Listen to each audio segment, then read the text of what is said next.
do have to wait for a few more folks to show up, but we're going to try to get started. So that everybody knows, we do have, we're informal at this point, but Mr. Phelps has to leave at 8:30. Ms. Schmidt has to leave at 8:45, so we're going to do the best we can. And we apologize. When we scheduled this, we didn't know that we were going to have a swearing in on top of everything else. So we do apologize for that. And hopefully Ms. Castro will be here in just a minute.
I ask all our guests to please take their seats. Ms. Castro having arrived, call this Subcommittee on Oversight and Investigations will now come to order. I now recognize myself for a 5-minute opening statement. As U.S. athletes prepare to compete in the Paris Olympics, a cloud of uncertainty hangs over the reliability of international anti-doping enforcement, which is supposed to eliminate the use of certain performance-enhancing drugs. This committee has been alarmed to learn from news reports that several swimmers representing the People's Republic of China tested positive for banned performance-enhancing substances and then went on to compete in the 2021 Tokyo Olympics. Just last week, 11 of these swimmers were again named to the People's Republic of China's 2024 Olympic team. All of this comes after the World Anti-Doping Agency, or WADA, ignored signs of systemic Russian doping for years. 7 years ago, this oversight committee held a hearing on ways to strengthen the international anti-doping system. It is unfortunate that we have to be here again. Two witnesses from that 2017 hearing are back with us today. Premier Olympian, Mr. Michael Phelps, and the CEO of the United States Anti-Doping Agency, or USADA, Mr. Travis Tygart. We are pleased to welcome another outstanding Olympic swimmer, Ms. Allison Schmidt, to join us today so we can revisit doping in sports ahead of next month's Summer Olympics. I want to start off by reminding everyone what Mr. Phelps told us 7 years ago, because it bears repeating. He said, quote, "If we allow our confidence in fair play to erode, we will undermine the power of sport and the goals and dreams of future generations. The time to act is now," end quote. I'm glad Mr. Phelps highlighted the damage performance-enhancing drugs has on our country's youth athletes, and I'm disappointed that WADA has not seemed to heed that call. Children join sports teams and clubs believing that the system is mostly fair and that cheaters will be punished. The importance of sports for our country's children cannot be understated. Sports empower children by teaching them life lessons, building their confidence, showing them the meaning of hard work, and offering some of them opportunities to represent our country and make a career. I myself have had the opportunity to see my own children grow and learn from competitive swimming. In fact, last week was very exciting in my household because 1 year ago in high school regionals, my son Davis competed against Olympian Thomas Heilman, who at age 17 is the youngest male swimmer to qualify for Team USA since Michael Phelps. The joke at my house was that at one point in the race they were tied. That would be the point where the starter says, "Take your marks." Foundational to the Olympics is the trust that clean athletes, both aspiring and current Olympians, have in the system to keep cheaters out. Doping leads to cynicism in sports and inevitably disappointment for aspiring athletes. As I'm sure Ms. Schmidt and Mr. Phelps can attest to, we cannot overemphasize the dedication, sacrifices, and training required of our Olympians, competing at the very highest in what I believe to be the most prestigious athletic level. Youth athletes dedicate themselves by putting in countless hours of training, pushing both physical and mental limits in the hopes of one day being an Olympian. Athletes miss birthdays and holidays to train so that they can achieve success the right way, on their own merit. Mr. Phelps has previously said he didn't take a single day off for over 5 years just so he could be at the best, to be the best at what he does. Doping irrevocably undermines the purpose of that sacrifice by allowing competitors who really want all the glory without putting in the work. Is it fair that we encourage our youth to invest so much of their time if on the greatest stage consequences are not expected for certain countries' athletes? That is why I'm disappointed that Mr. Banca, the president of WADA, refused our invitation to testify before this subcommittee today to discuss his role in upholding the integrity of anti-doping testing and enforcement in international sports competitions. WADA received nearly $4 million in U.S. taxpayer dollars through Congress last fiscal year. Their refusal to appear today calls into question their commitment to accountability. And perhaps, if they're not going to do the job, we shouldn't even fund them. Mr. Banca and WADA have hidden today, rather than explain how WADA let over 20 swimmers representing the People's Republic of China compete in international competitions after they tested positive for a banned substance. Cheating athletes take away spots and take away medals from clean athletes. The integrity and sanctity of sports is critical for the Olympians competing, but also for the children who dream one day to be an Olympian or excited that they once were in the pool with an Olympian. We will keep a seat open for Mr. Banca just in case, I doubt it, but just in case he decides to join us. I want to thank the three of you who made it here today despite your very busy schedules ahead of the Paris Olympics, and I yield back. Now recognize Ms. Castor, the ranking member of the subcommittee, for her 5-minute opening statement. Well, Mr. Chairman, thank you very much for convening this hearing to investigate illicit doping in sports and the troubling questions swirling around the World Anti-Doping Agency, especially with the Summer Olympics starting next month in Paris. Americans do not like cheaters, and they will not tolerate organizations that give cheaters a pass. WADA was established in 1999 as the international agency responsible for developing and coordinating anti-doping rules across all sports and countries, as well as monitoring compliance with those rules. Importantly, WADA has the power to investigate allegations of doping and to enforce penalties when the World Anti-Doping Code is violated. However, recent troubling reports suggest that WADA did not do its job in the case of 23 Chinese swimmers who tested positive for the performance-enhancing drug TMZ just months before the Tokyo Games. We need to know, is it worse than that? Is the Chinese Communist Party or the People's Republic of China paying WADA to look the other way? Thanks to investigative reporting, it appears that in January 2021, the Chinese anti-doping agency, known as CHINADA, collected 60 samples from Chinese swimmers staying in the same hotel for a national championship swim meet.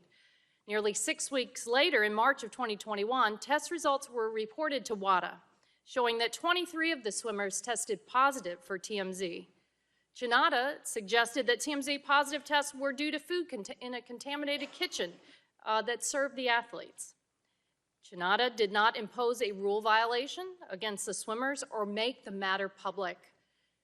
WADA also kept the violation secret and shockingly agreed to allow the swimmers to compete.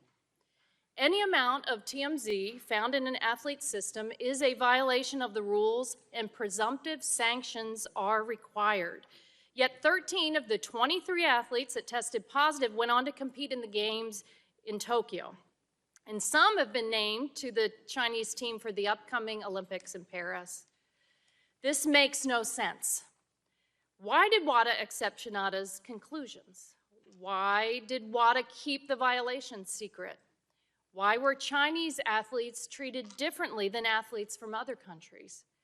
Why were the Chinese swimmers not provisionally suspended? What kind of scientific testing did WADA perform when assessing the results, and why won't it share the details? Why were the required procedural steps not followed? Did purported payments from the PRC to WADA influence WADA's decision-making? These are unanswered questions are why I am especially disappointed that WADA refused the committee's invitation to testify today. Its lack of transparency is troubling, especially this close to the Paris Olympics. As the international enforcer of anti-doping rules, WADA must provide these answers and be held accountable. As our witnesses know well, the Olympic Games are one of the most visible and elite athletic competitions in the world and set the standards for sports at all levels. Maintaining the integrity of the competition at a level playing field and safety of athletes at the Games is paramount. And I'm interested in accountability through the funds the U.S. taxpayers provide to WADA. I serve on another congressional committee. It's a special committee on the strategic competition with the Chinese Communist Party, where my colleagues there also called for more accountability. I want to thank the Olympic athletes, Ms. Schmidt, Mr. Phelps, for being here today and representing other athletes across the globe. I applaud you for representing the United States of America on the world stage and becoming champions that we're proud of. Your hard work and dedication and commitment to excellence inspires millions. Thanks to the U.S. Anti-Doping Agency as well, Mr. Tiger, for your presence here. Your work to ensure that anti-doping rules are followed and that our American athletes are held to the highest standards helps set an example for the rest of the world to follow. True champions don't cheat. They compete fairly and they follow the rules. The International Olympic Committee affirms in its mission the movement is intended to encourage and support the promotion of ethics and good governance in sport, to protect clean athletes and the integrity of sport by leading the fight against doping and by taking action against all forms of manipulation of competitions and related corruption. WADA needs to take this seriously. Thank you, and I yield back. Gentlelady yields back. Now recognize the chairwoman of the full committee, Ms. Rogers, for her 5-minute opening statement. Thank you, Chair Griffith, and thank you to our highly decorated panel of witnesses today whose Olympic careers have inspired an entire generation of Americans. Tonight's hearing comes at an important moment as we're just 1 month away from the start of the 2024 Summer Olympic Games in Paris. We will be examining how the World Anti-Doping Agency's policies and their failure to enforce those policies on the use of banned performance-enhancing drugs and how that's undermining the integrity of the Olympic Games. It's completely unacceptable that the World Anti-Doping Agency president, Vitold Benka, whose agency received over $3 million in U.S. taxpayer dollars this past year, declined to join us tonight. Doping scandals have real effects on our athletes, including American swimmers, who must abide by the strictest anti-doping standards enforced by USADA and include requirements like random testing.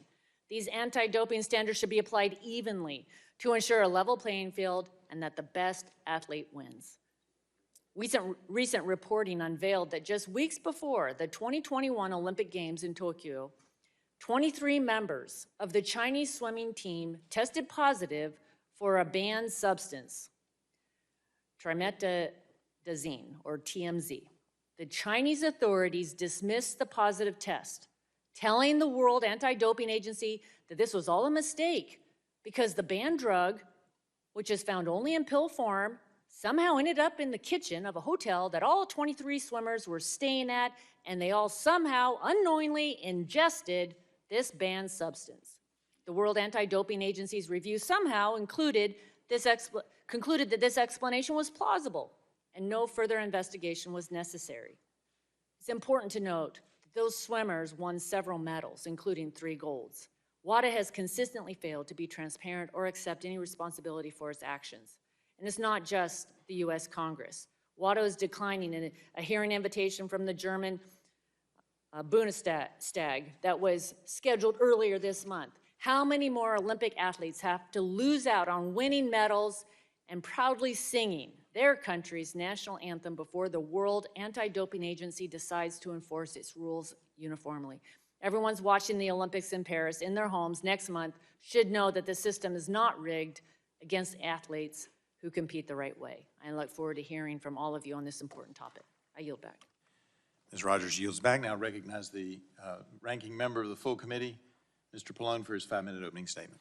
Thank you, Mr. Chairman. Every 4 years, the world comes together to watch the best athletes in the world compete for gold at the Olympics. And over the last couple of weeks, American athletes have been competing against each other for the opportunity to represent the U.S. at the Olympics next month in Paris.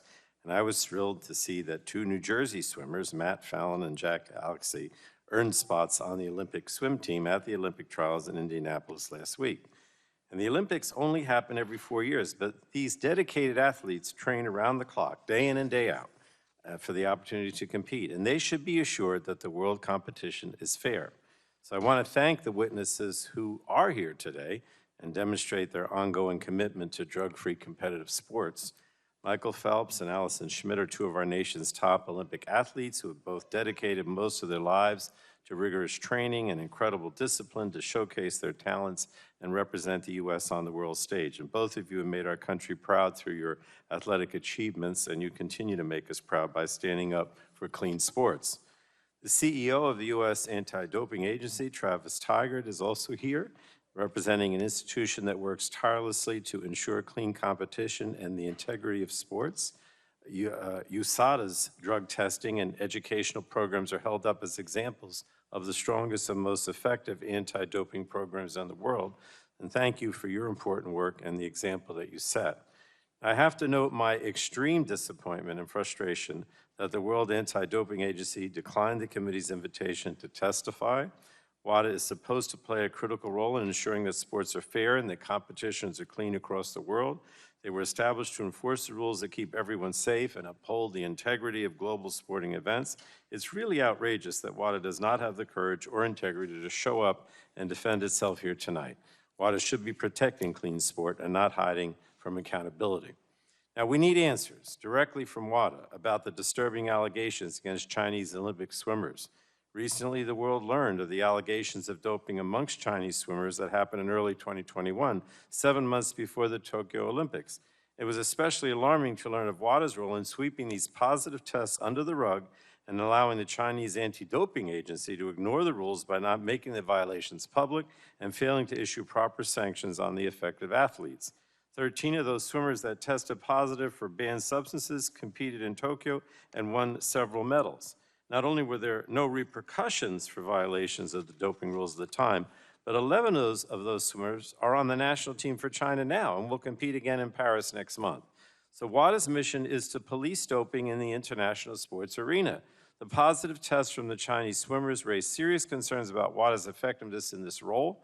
To ensure the integrity of international competition, WADA must send an unambiguous message that it will enforce the rules established in the World Anti-Doping Code and apply all sanctions equally for any violation. So we need a full, clear, and truly independent examination of what happened in the case of these swimmers, and equally important, a thorough assessment of WADA's actions and inactions. I'm aware that WADA has commissioned an investigation which is ongoing, is expected to conclude before the end of this month. But WADA should commit to making the results of this investigation public and answering our questions. The international sports community deserves to know what the investigation found and to assess whether the probe was truly independent. All athletes deserve a cop on the beat that will enforce the rules without fear or favor and ensure the integrity of the competition is not being questioned. So I look forward to learning what action is needed to ensure the strong and fair international enforcement of our anti-doping rules. An assessment of the appropriateness of WADA's action must occur to determine what went wrong and how to prevent it from happening again. So I thank all of you, the 3 of you who did show up today, to ensure a level playing field for all athletes and to maintain the integrity of international sports at the highest levels. Thank you again, and thank you, Mr. Chairman. I yield back. Gentleman yields back. We want to thank our witnesses for being here today and taking the time to testify before the subcommittee. You will have an opportunity to give an opening statement followed by a round of questions from members. I should also mention that that concludes the members' opening statements, and the chair reminds members, pursuant to committee rules, all members' written opening statements will be made a part of the record. Please provide those to the clerk promptly. Witnesses, you are aware the subcommittee is holding an oversight hearing, and when doing so, we have the practice of taking testimony under oath. Do you have an objection to testifying under oath? Seeing that none have an objection to testifying under oath, we will proceed. The chair advises you are also entitled to be advised by counsel pursuant to House rules. Do any of you desire to be advised by counsel during your testimony today? As y'all can tell, I'm trying to do this a little fast. Seeing none, please rise and raise your right hand if possible, if you're capable. Do each of you promise or affirm to tell the truth, the whole truth, and nothing but the truth, so help you God? Seeing the witnesses answered in the affirmative, you are now sworn in and under oath, subject to penalties set forth in Title 18, Section 1001 of the United States Code. With that, we will now recognize Mr. Phelps. Y'all can be seated. We will now recognize Mr. Phelps for 5 minutes to give his opening statement. Mr. Chairman, members of the committee, good evening. My name is Michael Phelps, and I come before you today, not just as a 5-time retired Olympic swimmer, but also as an advocate for mental health awareness. The conversation around mental health, especially for athletes, is incomplete without addressing the integrity of sport and fair competition. Representing the United States on the world stage has been one of the greatest honors of my life. Through my 15-year career, I competed in over 5 Olympics and 6 World Championships, winning a combined 65 gold medals for my team and my country. My journey in the pool has taught me the values of hard work, dedication, and above all, fairness. It helped me overcome challenges like ADHD and taught me resilience and focus. However, the constant suspicion on doping eroded the mental state that took a lifetime to build. While competing at the highest levels, I witnessed firsthand the pervasive uncertainty and the suspicion surrounding doping, which significantly affected my confidence and that of my fellow athletes. The hardest part was seeing athletes achieve seemingly impossible feats, knowing the immense effort and sacrifices required to reach these heights cleanly. It was disheartening and demoralizing, causing pain and a profound sense of injustice. I know what it takes to achieve the seemingly impossible things the right way. I trained for 5 straight years without taking a single day off. I knew that that level of my competition, an extra 52 days of practice, would be necessary to make that difference. Such sacrifice brought me to the highest of highs, also the lowest of lows. But I did it in pursuit of standing on top of the podium, watching the Stars and Stripes, listening to my national anthem play. The last time I spoke at the committee in 2017, it was the first time that I had spoken out about doping and for fairness in sport. I testified to the necessity of an athlete being able to believe in themselves, to compete at such a high level and know that belief in oneself is only made possible when they believe that the system is clean and fair. With all the sacrifices we make through lifetimes of preparation, perception of unfairness and disbelief in the systems meant to create a level playing field eroded away at the Olympic and Paralympic values and the very athletes who need the system to protect them. After my last testimony, I was truly optimistic that necessary and meaningful reform would be made towards a truly clean and fair international sports playing field. I was gratified that some reforms were put into place at the World Anti-Doping Agency, and they finally seemed to react to this committee's demand for better. But it is incredulous for me to find that myself here again today in front of the very same committee for the very same reason. In fact, if you read my testimony from 2017, every word would still ring true. Sitting here once again, it is clear to me that any attempts of reform at WADA have fallen short, and there are still deeply rooted systemic problems that prove to be detrimental to the integrity of international sports and athletes' rights to fair competition, time and time again. For the well-being of athletes, it is crucial that we take the necessary steps to address these issues. I urge Congress to use its considerable leverage with WADA to make the organization independent and effective. It can't reasonably be a coincidence that USADA has yet again succumbed to the pressures of international sport. Close friends were potentially impacted by USADA's failure to follow its own rules in investigating the nearly 24 positive tests on Chinese swimmers. Many of them will live with the what-ifs for the rest of their lives. As athletes, our faith can no longer be blindly placed in the World Anti-Doping Agency, an organization that continues to prove that it is either incapable or unwilling to enforce its policies consistently around the world. I will conclude in this. I was once a kid with a dream. By continuously showing up and putting in the work, I was able to make my dream a reality. But I was only able to do that because I had faith that I was being given a fair shot on the world stage. Swimming changed my life, and I have been working ever since retirement with my foundation to continue to expand the sport, to continue to change the lives of future generations, to show them that they can achieve any dream that they want to. I have moved on to the next chapter in my life. I'm now a husband and a father, but it is imperative that we keep the book open for those who wish to be next. If the international sports world continues to have its integrity impacted by failures at WADA, the next generation isn't going to be able to have the same belief that I once had in the system. So with this, I urge you, the members of Congress, to engage in the fight against doping. We can uphold the values and fairness and integrity that are the cornerstone of Olympic and Paralympic sports. Let us work together to ensure that every athlete, regardless where they are from, has the opportunity to compete fairly and achieve their dreams. Thank you for your time and the attention on this critical issue. I'm confident with your support, we can make a difference. Thank you very, very much. I now recognize Mr. Tigert for his 5-minute opening statement. Thank you. Good evening. I want to thank this committee for the opportunity to be here as well. Once again, we find ourselves at a critical juncture for the soul of sport. Fairness, integrity, two fundamental principles of why we play sports, are under attack. We must ensure that the World Anti-Doping Agency, WADA, is held accountable and does the job without fear or failure. And now is the time to do that. The need for change could never be greater, especially since the U.S. is hosting many international competitions here at home. 2026 FIFA World Cup, 2028 Summer Olympic Games in L.A., most likely the 2034 Winter Olympic Games in Salt Lake City. Allison and Michael, they speak for the countless athletes out there who are dismayed with the current crisis at WADA. A crisis caused by WADA's decision to allow China to sweep under the rug 28 positive tests on 23 athletes for testing positive for a potent performance-enhancing drug. We view athletes and their powerful stories as our guiding light. They're our North Star. That is why we have been so outspoken.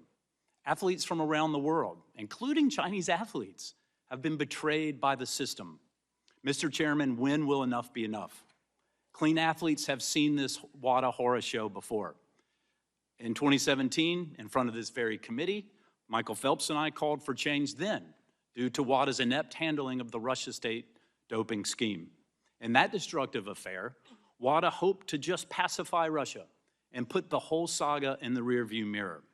Now, thanks once again to courageous whistleblowers in the media, we all know that on the eve of the 2021 Olympic Games, WADA allowed China to disregard the rules and bury 28 positive tests. These swimmers were the elite of the elite. 13 represented China in the 2021 Olympic Games. 11 have been named to the team for Paris that will compete in just a few weeks. At that 2017 hearing, WADA at least had the respect to show up and answer questions. They testified that they needed more to do the job. Well, they got more. They got a big investigations team. They got a 60% bump in their budget. A big part of that increase came from U.S. taxpayers because we are the single highest government payer into the World Anti-Doping Agency. We can all understand why the world's athletes are incensed that WADA did not even open an investigation into the outrageous claims that China found a potent prescription-controlled drug somehow mysteriously found its way into a hotel kitchen and into these athletes' samples. On top of that, these positive cases came just 9 months after WADA closed an investigation into allegations of systemic doping in China. They met with this whistleblower who defected from China. They found her to be credible. And according to WADA's own written report, she said, and they were aware, that Chinese athletes were using, and get this, TMZ was the drug she said they were using at low levels. What is worse, Mr. Chairman, is that WADA has repeatedly said they would do nothing different. They would act the same way today. So what can Congress do? 3 things at least. First, ONDCP and Congress must demand, subpoena, or even condition our funding on making the entire China dossier public. Anything less will not satisfy those who deserve justice, and there's no reason this can't be done. Second, WADA has now finally admitted that China did not follow the rules. It can't be that a couple of WADA staffers in secret back rooms are allowed to pick and choose who follows the rules and who doesn't. We should require a change. Third, U.S. funding should be conditioned on a compliance audit of WADA. WADA audits others. It's part of their roles and responsibilities, like USADA. Well, it's time, after 25 years, that they have an audit as well to see if they are compliant with the very rules that they're supposed to follow. The most important principle, as we've touched on in anti-doping, is independence. Unfortunately, WADA is not independent, as you've heard. WADA has sport leaders who have a direct interest in WADA's decisions sitting on its board. For example, the current vice president of WADA from China is a former member of the Chinese National Olympic Committee and is on the IOC. It's the epitome of the fox guarding the henhouse. And WADA governors can't possibly promote and police effectively.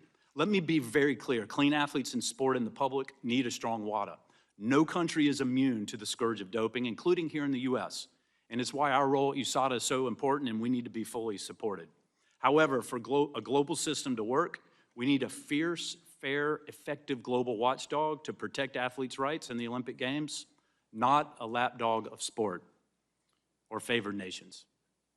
Mr. Chairman, members of the committee, thank you for your time. I look forward to your questions. Mr. Tiger, before I recognize Ms. Schmidt, my understanding is you have another Olympian with you who works with you. Is that correct? We do. 1996 silver medalist who was unfortunately robbed by a doper. Allison Wagner is on our team at USADA in an athlete engagement role, who is in the audience here. Ms. Wagner, we welcome you as well. Yeah, let's give her a round of applause.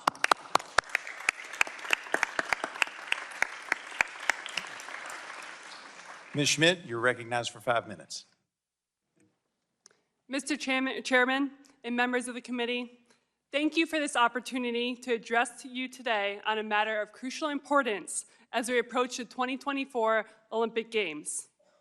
As a 4-time Olympian and 10-time Olympic medalist, my journey in sports is a culmination of lifelong dedication, rigorous training, resilience, and a relentless pursuit of excellence on the global stage. Today, I stand before you to advocate passionately on behalf of U.S. athletes, urging for accountability within WADA and the global anti-doping system. Sports have an incredible way of uniting us, whether we're actively competing at any level, cheering on a team, or rallying behind our country on the global stage. From the backyard pickup games to the Olympics, sports serve as a unifying force that challenges and teaches us invaluable life lessons. They exemplify human spirit and resilience, teaching us that success is earned through relentless effort and perseverance. Every practice session, every early morning wake-up call, and every drop of sweat symbolizes our dedication to becoming better and stronger individuals naturally. The Olympic Games embody global unity, peace, and the pursuit of excellence. They bring together athletes from every corner of the world, transcending boundaries and fostering mutual respect. It is our collective responsibility to protect these values and ensure the integrity of the Olympic Games. Anti-doping measures are vital in safeguarding that fair competition. Doping not only distorts the playing field, but also jeopardizes the health and well-being of athletes. Furthermore, it sends a harmful message to our children and future generations that winning at any cost is acceptable and that shortcuts are permissible. As Olympians, we adhere to strict protocols. From filling out forms to update our whereabouts every hour of the day, avoiding every topical cream, supplement, and even cold medication, just in case it could test positive. The sacrifices we make to maintain equity in sport are immense. These efforts are rooted in a belief that fair competition is worth every sacrifice. At the Tokyo Olympics, my relay team took silver to China by 0.4 of a second, with all podium athletes under the world record. We raced hard. We followed every protocol and accepted our defeat with grace. 3 years later, news surfaced that some Chinese athletes on that team were not subjected to the same anti-doping rules, casting doubt on the fairness of the competition. With these revelations, many of us will be haunted by this podium finish that may have been impacted by doping. This injustice not only undermines the fair play of Olympic Games, but also tarnishes the dreams and efforts of athletes worldwide. As recent as last week, at the U.S. Swimming Olympic Trials, I witnessed the frustration and disappointment of young athletes whose confidence in the anti-doping system has been shattered. They deserve better.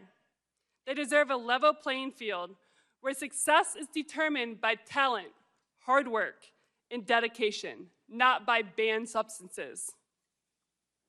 I urge you to join me in holding WADA and the global anti-doping system accountable. We must demand consistency and transparency in enforcing anti-doping regulations across all countries. Let us ensure that future generations of athletes experience the purity and honor of standing on that podium, hearing their national anthem, and knowing that their achievements are untarnished. Doping should not be the story of any Olympic Games. We should be celebrating those athletes. We believe there needs to be reform in WADA to ensure headlines as soon as next month in Paris and in LA 2028 are not related to doping scandals. Thank you, Mr. Chairman, and I look forward to your questions. Thank you very much, and I thank you all for your testimony. We'll now move into the question and answer portion of the hearing, and I will begin the questioning and recognize myself for 5 minutes. Mr. Phelps, welcome back. I'm glad that you've graciously agreed to appear before us again. I'm sorry that things haven't changed, but hopefully this time we'll make some change. Some of the ideas that Mr. Tigert put forward included an independent board where nobody can sit on the WADA who is connected with any country's Olympic committee. Do you think that's a good suggestion? I think some of the things that Travis is asking for is here is very doable. And I think, again, we need to hold them responsible. You know, this is something that has been shown time and time again, going back to the 70s, the 80s, the 90s, right? And now we are in 2024 and we're still having the same thing. So they need to be held responsible. They need to be almost on a separate island by themselves. But we also need all of these the rules on the playing field need to be equal, period, right? And not only the rules, but when they're investigated, they need to be investigated the same way, and every violator receive the same consequence no matter the nationality. Isn't that what your testimony is about? Correct. And I'll share this. So there was a stat back in 2016 when I was swimming that I had, over 150 drug tests during that year. There were other delegations as a whole that were having 30 or 40. That's for all sports. I was getting tested 100 to 150 times myself in a year. Everybody needs to be that same way, right? I don't care where you're from, everything like that. It just needs to be a level playing field. Thank you. Ms. Schmidt, you actually said in your written testimony some of the odd things that happened in order for them to get testing to make sure that the test was being done legitimately that were uncomfortable. I would recommend people read your written testimony. I'm not going to make you talk about that in front of us today, but it was interesting. Mike. It's what we signed up for. Ever since 2007, when I was pulled into the USADA drug pool, I signed up for testing, and that requires showing up unannounced and having to pee in front of them. That requires us pulling our pants down below our knees, pulling our shirts up to our breasts, and having them watch the pee come out.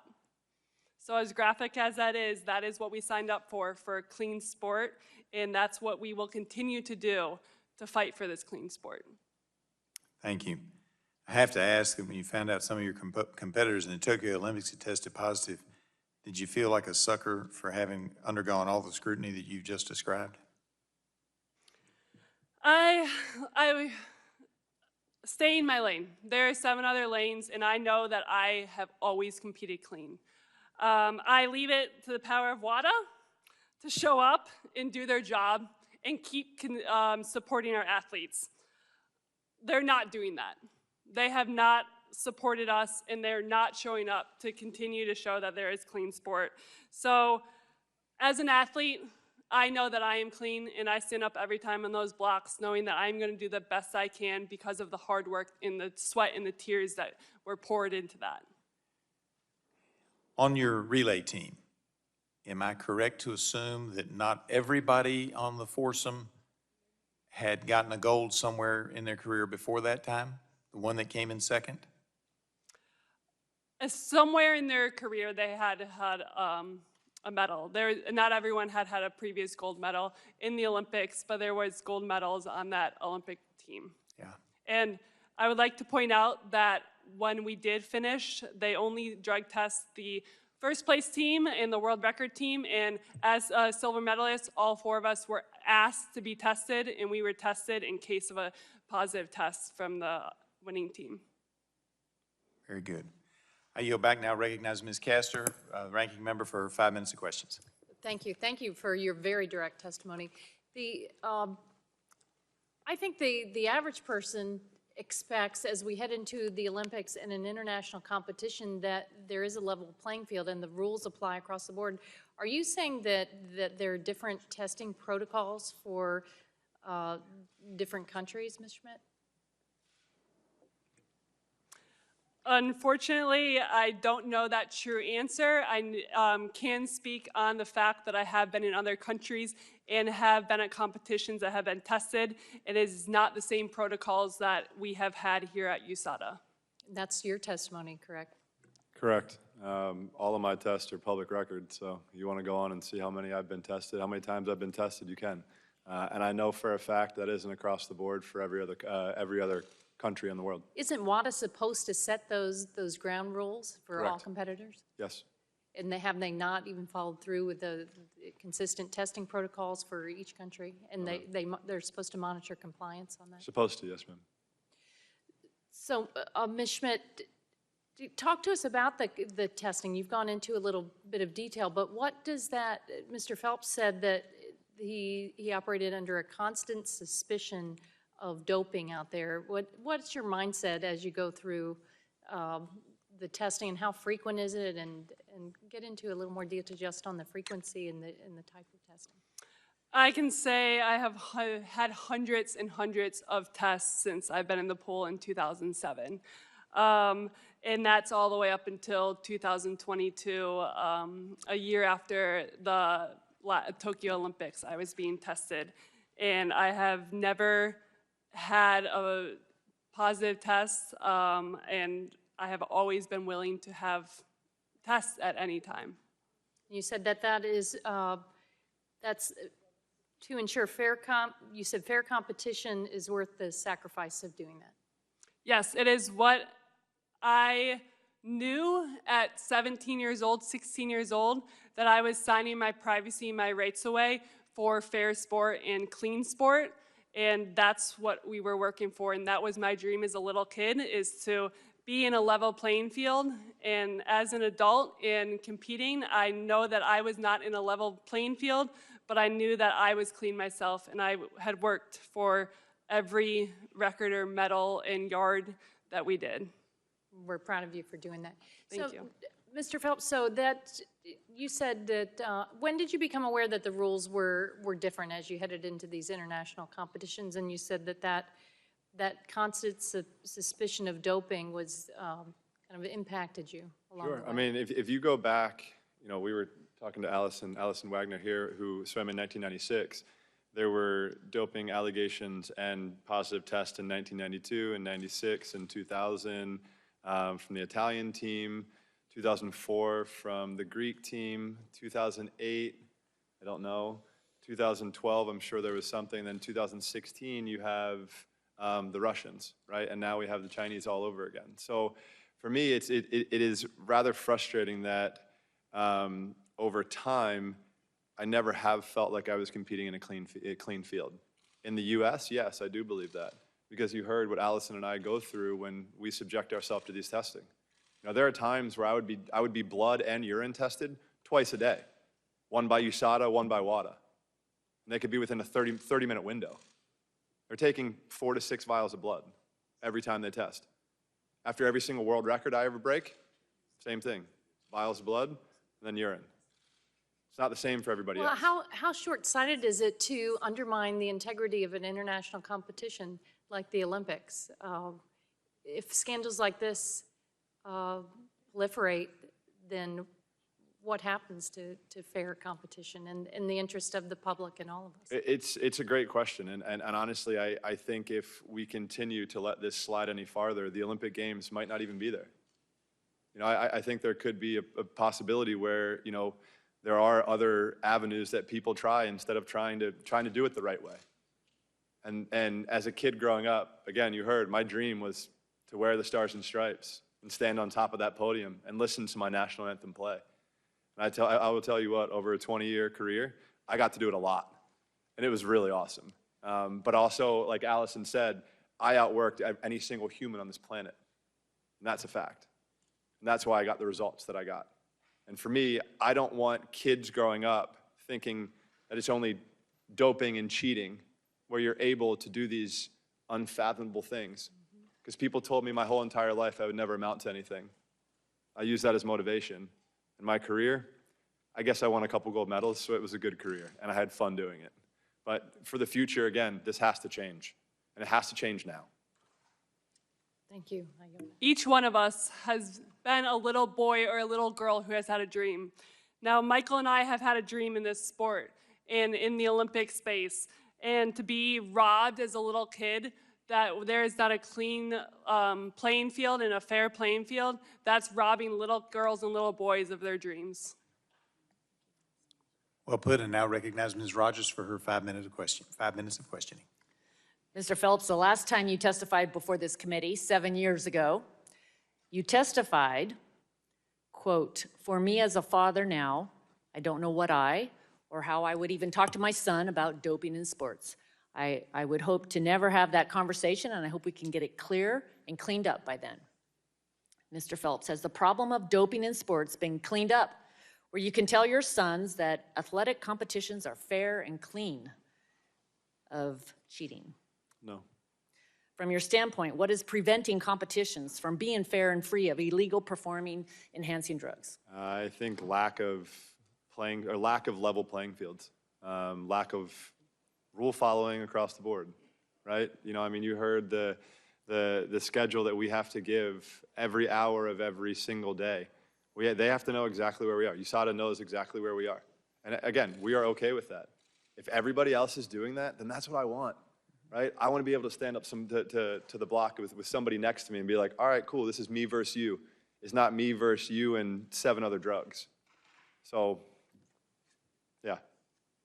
So would you just describe how vigorous a little bit the U.S. anti-doping agency testing standards are and just how often you were tested throughout your career? I would say on an average, I was tested 4 to 6 times a month, sometimes more, depending on if I was competing or not. When I was competing, it was pretty much every single session.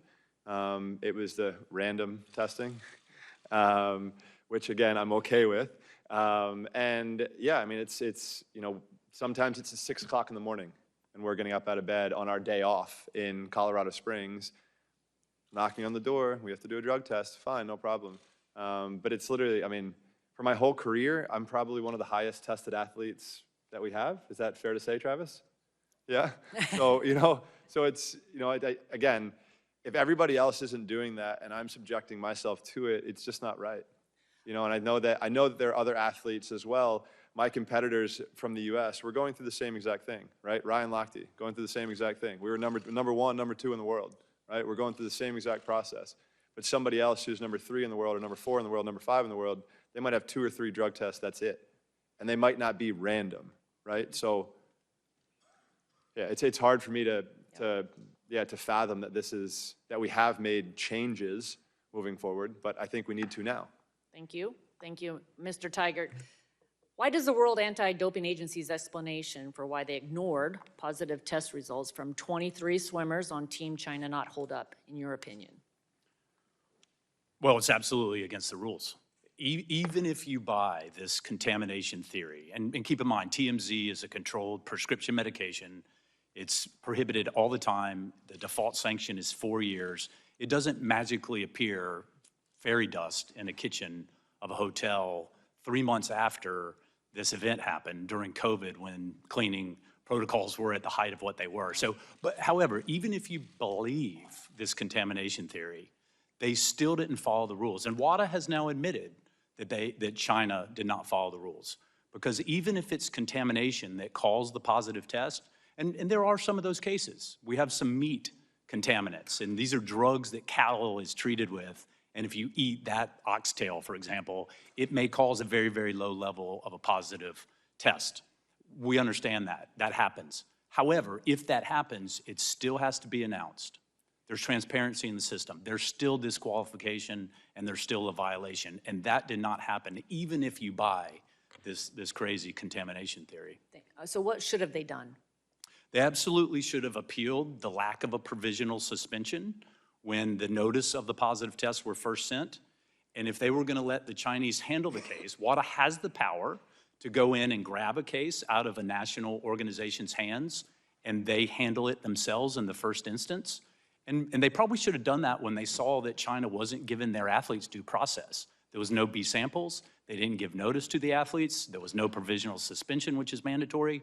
But given that they didn't do that, when they then got the full file that demonstrated China swept these under the rug and didn't follow the rules, they should have immediately appealed those to the Court of Arbitration for Sport, like they do in hundreds of cases Thank you. on Are an any annual of basis. those athletes competing in Paris? 11 of them have made the team now, competing in you. Paris. Ms. Schmidt, what does ignoring 23 positive tests do to trust in anti-doping agencies responsible for holding up the integrity, especially for clean athletes that compete the right way? There is no trust. And what we ask for is that trust for accountability and transparency. We don't have accountability, and we don't have transparency as we have not seen the full files. Thank you. Thank you all for being here. Really appreciate it. I yield back.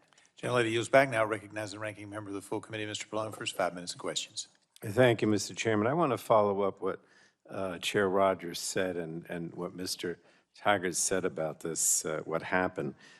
It seems to me that the WADA code, that the rules, outline in specific detail how anti-doping violations are supposed to be processed and reported. The problem is they're not enforced, or they weren't enforced, and the lack of transparency. So if you, Mr. Taggart, just again, explain quickly, what would have happened in your opinion, or what should have happened in your opinion, following Shanada's receipt of the positive test, which of course we didn't know about because there was a lack of transparency. But what should have happened following the receipt of the positive test from these 23 different Chinese swimmers in January of 2021? Yeah, given that this drug is such a potent performance-enhancing drug that's banned at all times, not just during the competition, but you can't take it during training because it can help you during training for recovery and cardiac efficiency, which is critical to performance at an event later. They should have immediately provisionally suspended the athletes, take them off the playing field. That's mandatory under the rules. That was not done.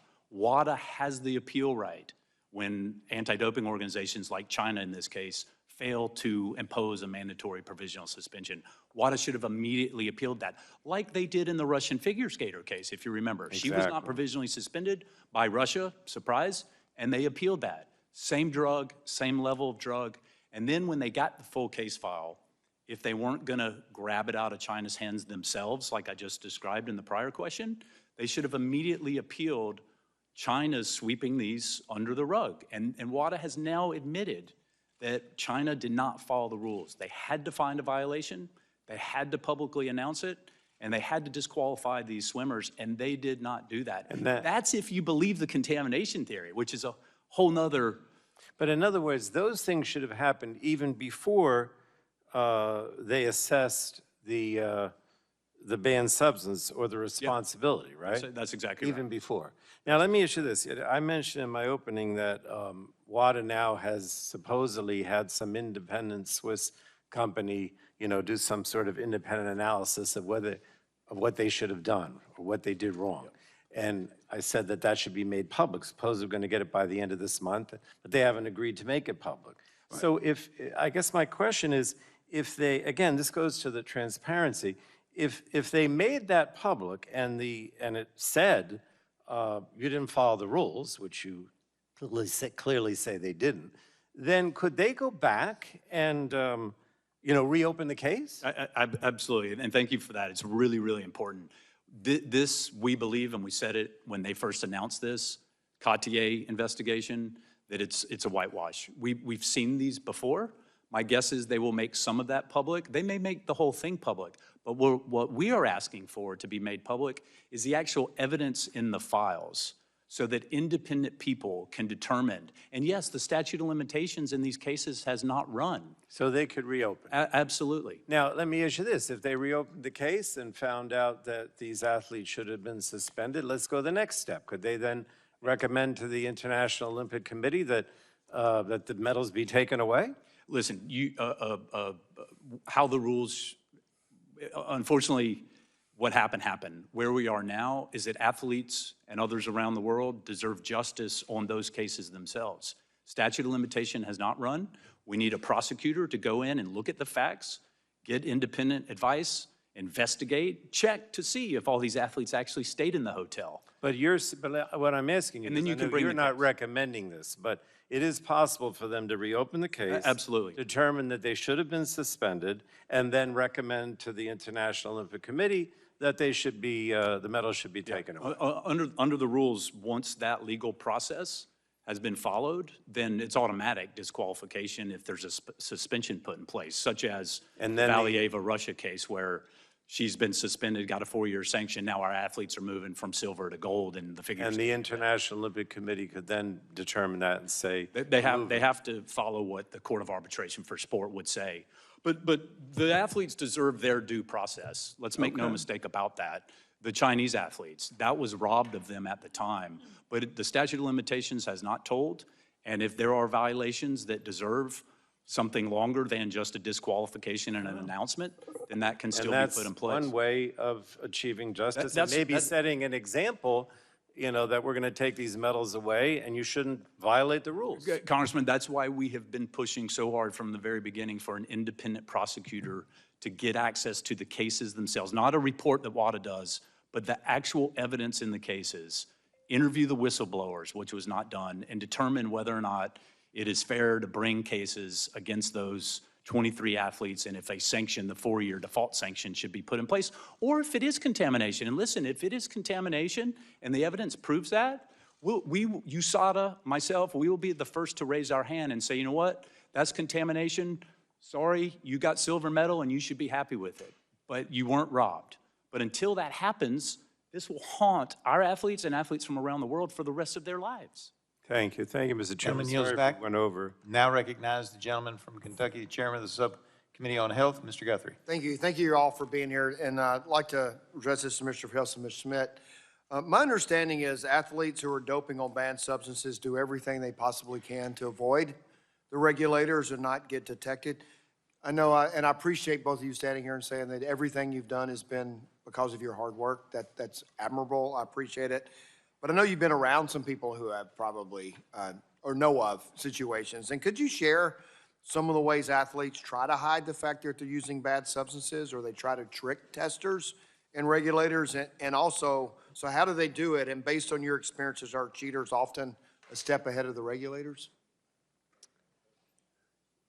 You can go. I mean, I don't really know how to be honest, right? Like, I mean, I would assume, I've heard back in the day with I guess there were just pills that were administered. I'm talking like this is Icarus, like way back then. Like people were just giving pills and you're just going and drinking and that's it. Like you don't ask questions. Other than that, like I have no idea. I don't know where to get it. I don't know how to, I know nothing. I mean, I did what I do best, and that was work as hard as I could every single day and stare at a black line and sometimes talk to it every now and then, but you realize it doesn't talk We'll back understand to you. that, but sometimes understanding how people get around the system helps us figure out how to fix it. Yeah, I mean, I would assume they're masking agents, right? This might be a question better for you than me, but I assume they're masking agents that people can do this or that, or I'm not the You just right don't know, person you're to not ask. familiar. Yeah, Well, it's no, good that you're sorry. not, but I hope maybe you heard secondhand. Have you heard anything secondhand, how that would work? I've never heard anything, but I mean, we have finished thousands of yards of practices and have felt bricks in our arms. We've woken up for 5:15 a.m. practices, diving in the water at 5:15 with sore bodies, with legs that we have to walk backwards down the stairs because they feel like jello. So, like Michael said, if I have ever heard of anything, we would go right to USADA. So people who get away with doping are just, the regulators are not regulating. I mean, there's not a way around it. Either they're just not checking them. Is that what that's what I'm Listen, trying to get to? I would say, and we should take some consolation, right, that whistleblowers have come forward and exposed deep state-sponsored doping in Russia. Holy cow, that's been exposed, and that was not dealt with as effectively as it should have been. I guess that's what I'm trying to expose. These are intentional regulating agencies that just allow it to happen. Here is the problem, is that the global regulator that's supposed to be the global referee to ensure that every country is being held to the same standards, we now have another example. Russia was one. We now have another example that whistleblowers in the media, just like Russia, exposed of them not doing the job. So it's There not were been able positive to tests. It's not been able to sum up, and I'm gonna go ahead and yield because I know we're against the time for you, a couple of you guys and others want to. But so to sum it up is that they're not been able to mask their doping. Are these regulating agencies, China and Russia, we know, are allowing it? More importantly, the World Anti-Doping Agency, It's turned their blind eye to them allowing it. you got it. All right, You got thank you, it. and I will yield. Russia and China have been too big to fail in their eyes, and they get a different set of rules than the rest of the world does, unfortunately. I'll yield back.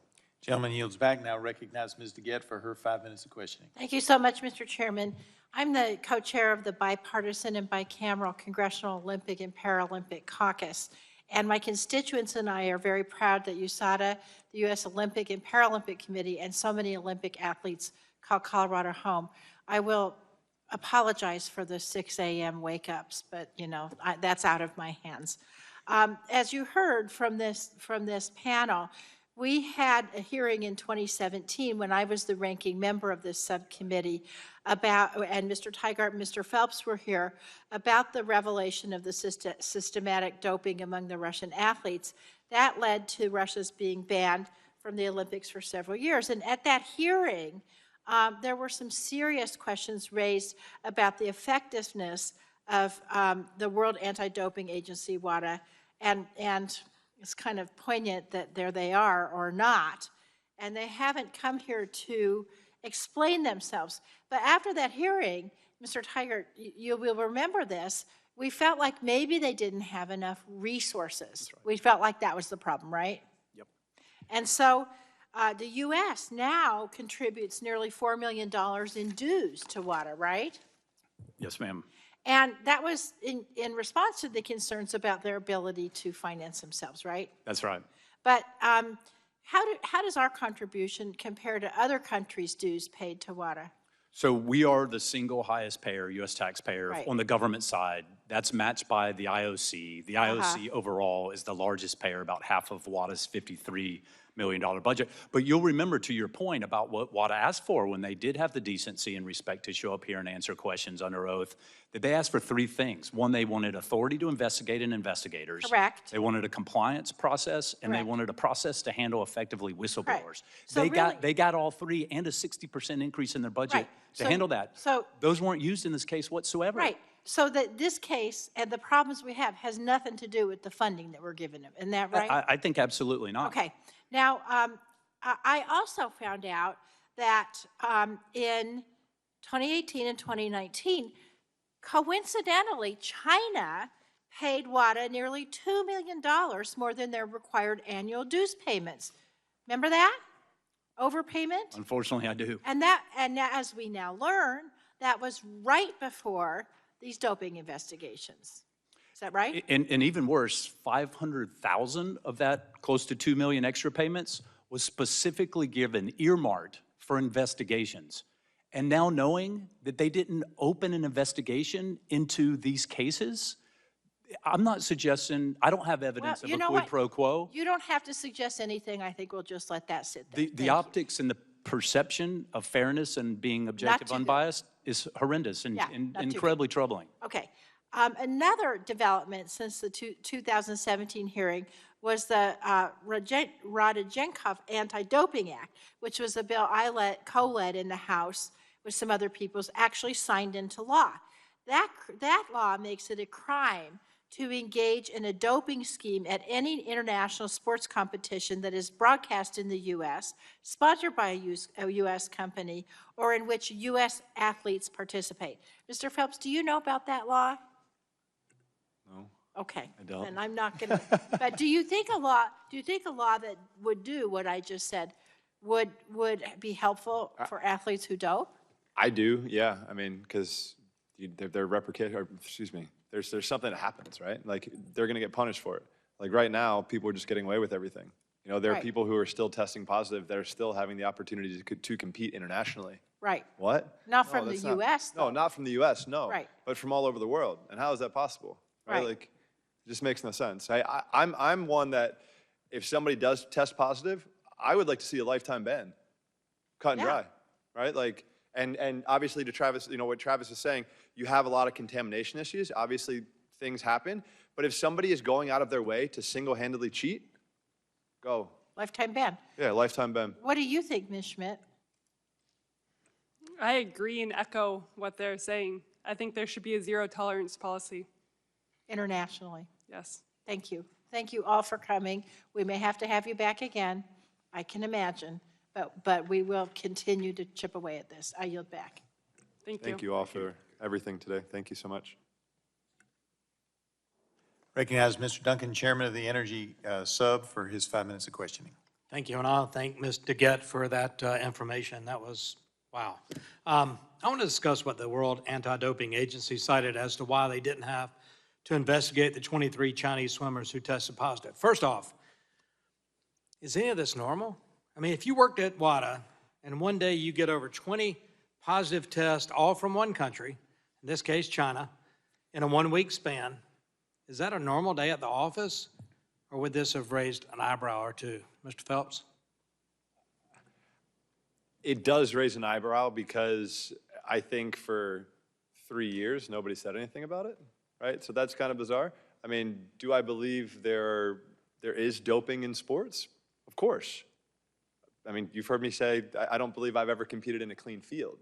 So I think there is doping across the board, but I don't know. It's not normal, and it absolutely should have raised the reddest of all flags to the tallest of all 20 from one country in 1 week. Absolutely, particularly for this drug that less than 9 months earlier, they met with a whistleblower who defected from China, who they found credible, told them that they were giving low levels and undetectable levels of this very drug to their athletes to cheat.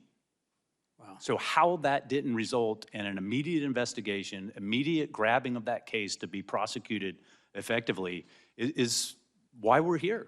Yeah. And why we need answers. That's why we're here, Mr. Phelps. Is it still the same where if one delegation has 4 drug tests, they skip the next Olympics? Is that right? Depending on the sport, but Oh, okay, yeah, yeah. okay. Because throughout, when I was swimming, I was always under the, like, if 4 of our athletes tested positive in one Olympic, or one quad, 4 swimmers test positive in one quad, we're done. We can't compete in the Olympics. They had 23. They competed in that Olympics, and they have the opportunity to still compete at this Olympics in Paris. Wow. And don't think for a second, if I may, that is a terrible day if you're WADA to receive notice of 23 positive tests. They were going to have to likely gut the Chinese swim team going into the 2021 Olympics. Why didn't they? As well as 2022, China was going to host the winter. This is the question. This is what we're asking. Like Russia, are they too big to fail? And that's why you turned a blind eye and allowed them to not follow the rules and sweep these positive tests under the rug. That's the very question we are here for and want and need answers to. I agree on the lifetime ban. Aside from the Russian doping scandal, have any of you ever heard of over 20 positive tests not being investigated? I got a no from Mr. Phelps. Ms. Schmidt? No. One of the reasons they cited for not investigating 23 swimmers who tested positive was because they were, quote, in the same place at the same time when the positive samples arose, end quote. Can each of you tell me if that is a good excuse not to investigate over 20 cases? Listen, in our Lance Armstrong case, the team stayed together so that they could dope together. They rode a bus together so they could do blood transfusions together. The fact that they all stayed at the same hotel and all tested positive is not a fact that is consistent with not doping. It's a fact consistent with intentional doping. Team that travels together, dopes together. Would COVID-19 restrictions have prevented the World Anti-Doping Agency from effectively and thoroughly investigating these positive tests? I would just say 3,500 athletes in February of 2022, so just a few months later, came into Beijing and competed in the Winter Olympic Games without any problem. They could have easily gone in 2 or 3 people to interview. They could have done Zoom interviews. So it's not an excuse. Athletes don't want an excuse that COVID prevented them from lifting a finger. They didn't even open a factual investigation. They've acknowledged that. And COVID and the fact that it might have been difficult to get into China during that time because everywhere was difficult to get into is not a valid excuse that answers the questions for why athletes weren't held to the same rules. Yeah. I'm a former athlete, and I want a level playing field as you do. I've got a little bit of time left. Ms. Schmidt, do you want to add anything? Do you have any comments you want to add? I'm grateful for this opportunity, and like all of us up here state that we just want fairness in sport. Like you stated, we want fairness in sport.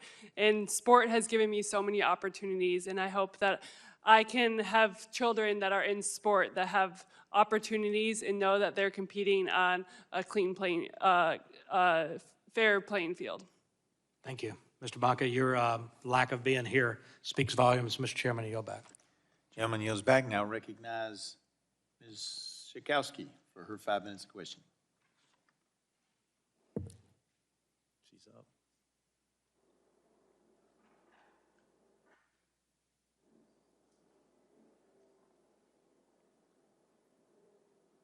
There we go. I want to tell you what an honor it is to be with these amazing athletes and experts today. And I want to make the point that it's not just about the athletes. I want to talk about the fans, about the people, about the Americans. We love the Olympics. We love to cheer at the gold medals. It's a really important time. And so the issue of trust is so incredibly important. I want to just say a few things to Ms. Schmidt. You are such a role model for so many people. I think women look up to you. They listen to you and they want to follow in your footsteps. So what I want to ask is not just what you think should be done to correct the wrongs that have been, but what are you saying right now to inspire the athletes that are going forward now, that are working? Both of you have been talking about the incredible effort that goes into over years and years to get ready for the Olympics. So how do you inspire the young women who are considering being there and hoping to be there right now? Thank you. I appreciate those words. I'm honored to hear those words. And I hope that I can sit here and empower others to use their voice. So often our voices are lost, especially as athletes, especially as female athletes. We know our bodies and we know the work that we put in. So to be able to stand up and use your voice and do the best that you can at any level is what I hope that I can empower others to do as well. Thank you. Mr. Phelps, you hinted about sort of mental state is really important. So has that now been diminished? is this going to affect our athletes? Well, I guess I'm just assuming, and I'll ask Mr. Tygart whether or not we're going to see the corrections that we need right now. But how important, aside from the workouts and all the expertise, is the mental state of the athletes? For sure. I mean, I can touch on sort of just mental health and kind of my own experience through it. You know, I'm somebody who suffers from depression and anxiety, and I know there are a lot of people that mental health has struck into their lives because of COVID and everything we've gone through. I think loneliness has struck in people's lives more than it ever has before, and that leads to depression. So, and then you put all of that on top of you trying to prepare, and all these people around you are doing all of these things to get an edge. It's going to weigh extra on you, right? So for me, one of my things every single day that I'd like to lower, and I'd like to have some kind of involvement in lowering, is the suicide rate. I can tell you this, we've lost way too many of our Olympic brothers and sisters due to suicide. So this is something that I want to be a part of and I want to make a difference in, but when we keep having things like this, there are going to still have things that we need to address, and the mental state is very sensitive. So I think this is definitely playing a toll on a lot of people's mental state, but I think some people look at it as it's something that's out of our control. That was something that I looked at a lot throughout my career, was what can I control every single day?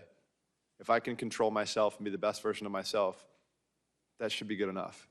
And I think people are doing that now, and people are cheating, and that needs to change. So I think that's why we're here today, trying to fight for that change for the next generation. Well, there's certainly bipartisan support here, but Mr. Tygart, is this going to happen in time during these Olympics right now? The window is closing.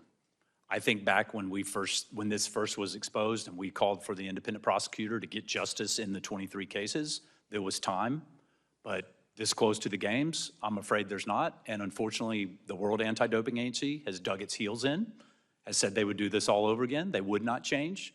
So the likelihood that this self-selected review that they have going is going to result in anything of material outcome that will be beneficial for getting to the truth, I'm sorry to say, but I'm highly, highly skeptical that it's just going to be the whitewash that we predicted. And so no. But this cannot die just because the Olympic Games come, because it's a pattern of behavior that we have seen going back to at least Russia in 2014, 2015, when it was first exposed by whistleblowers in the media, not by WADA, to get this fixed, particularly given these events are coming to the U.S. like never before over the next 10 years. Well, I have a grand nephew who has aspirations to be a swimmer, and I want him to feel trust. Thank you. I yield back. Gentlelady yields back. Now recognize Mr. Palmer for his 5 minutes. Thank you, Mr. Chairman. I want to go back to a point raised by Representative DeGette about the fact that China gave an additional $2 million to WADA, but they did that right before clearing the athletes, but there was also something else that took place right after they gave the money, and that was International Olympic Committee member Yang Yang, Chinese committee member, was elected vice president. She was just in 22 reelected to her second three-year term, and it raises serious questions in my mind about the fact that I think WADA has been compromised, and particularly in clearing the 23 swimmers. They relied on the Chinese anti-doping. I think their assertion was that they had collectively been exposed to a banned heart medication. Mr. Phelps, do you consider WADA an effective regulator for Olympic athletes? I don't have many positive things to say about them. All right, and we're going to stop the clock for just a second, so we're not eating up your time. Mr. Phelps has given me the signal that he has stayed over graciously, but he has now got to leave. Did you want to introduce your guests who are with you this evening before you have to leave? Well, first of all, I'd just like to say thank you for having us back, and thank you for addressing this issue. We hope we don't come back in 7 years, but we know that you guys will fight with us if we do. So I just want to say thank you again for having you guys in our court, to doing what's right. And second, this is my better half, my wife, Nicole, and number 4, this is Nico, my little child behind us. So thank you all so much. And Mr. Phelps, I was going to tell you, my neighbor was Rowdy Gaines, and he was a pretty good swimmer, too. sir, yes, sir. I just spent time with him covering some of the Olympic trials, and we'll be over in Paris covering it together as well. The only negative I have about Rowdy was he was an Auburn swimmer. Yes, yep, yes, sir. Played football at Alabama. He's a great guy. Yes, yes, sir. Y'all did a nice job. Thank you so enjoyed much. it. I appreciate everything. Thank you. And I was talking about the other time, not today particularly, when you were on doing the trials.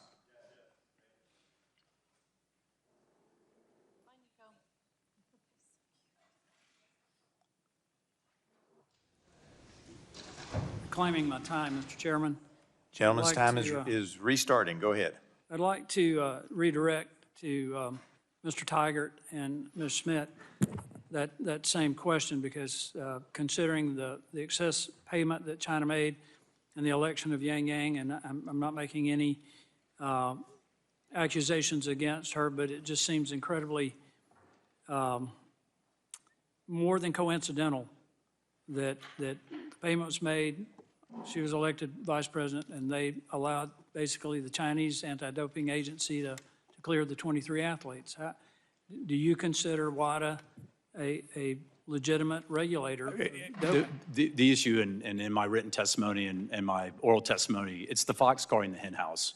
And when you have sport leaders who have an interest in the decision that they're making, that can't be an independent regulator. When you have people from the IOC, like the current vice president, from countries, China, and a big case like this comes through, and it's not handled according to the rules, of course, the perception, if not the de facto conflict, is actual conflict, is just rife, and it erodes the confidence and the trust in the system by the athletes that you've heard from today and millions of athletes around the world. Ms. Schmidt? The first thing that comes to my mind is the mental health, especially in this China situation. It comes from both sides. I'm a huge advocate in mental health, and it comes from the China swimmer side of the pressures of hiding cheating and the pressures of that. And then it comes from the clean athlete side of being robbed from those victories and never having to be able to celebrate those victories at the time that we competed. Let me be a little more direct about this. China is exerting enormous influence in a number of agencies, whether it's WADA, World Health Organization, other agencies.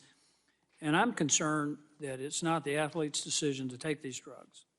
And these drugs may give them an advantage, but it's also going to have some serious health consequences down the road because some of these performance-enhancing drugs impact the heart. It increases the capacity of the heart, and down the road, they're going to have some real issues. Have you, and you mentioned suicide, Ms. Schmidt, some of that may be because of the effects of having taken these PEDs.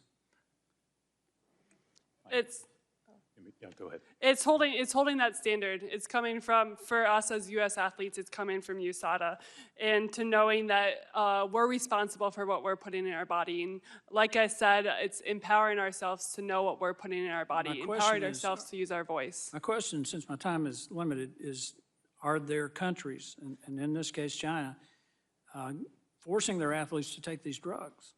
Because what I would say is we absolutely, and we can't be naive that some of these countries, we saw it with the Russia state-sponsored doping affair, they see sport as an extension of their foreign affairs. Exactly.